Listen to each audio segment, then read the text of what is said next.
అయితే గొలుసుకట్టు చెరువులు నిర్మించి ఈ తెలంగాణను సస్యశ్యామలం చేసే ప్రయత్నం ఏదైతే ఉందో దాన్ని మళ్ళా అపర భగీరథుడు అవతారం ఎత్తి కేసీఆర్ గారు ఆ గొలుసుకట్టు చెరువులను కబ్జాలు చేసినటువంటి ఈ పార్టీలు ఏవైతే ఇంతకుముందు పాలించినాయో వాటి చెర నుంచి విముక్తి చేసి సుమారు 46,000 చెరువులను మిషన్ కాకతీయ ద్వారా మరి పునరుద్ధరించి గ్రామాలలో చేపలు ఏడికెళ్ళి వచ్చినాయండి? 10 కిలోలు 15 కిలోల చేపలు ఎట్లా వచ్చినాయండి? నీళ్ళు లేకుండానే వచ్చినాయా?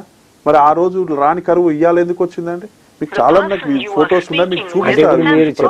మీరు చెప్పేదాన్ని బట్టి చూస్తుంటే కేవలము మీ ప్రభుత్వ హయాంలో మాత్రమే నీళ్లున్నాయి, మీ ప్రభుత్వ హయాంలో మాత్రమే చేపలు పట్టారని చెప్తారు. అంటే తెలంగాణలో ఎప్పుడూ నీళ్ళు లేకుండా అంటే మీ ప్రభుత్వం రాకముందు నేను అనేది ఇంతకు ముందు బతకలేరా ఇప్పుడే బతుకుతున్నారని చెప్తలేను.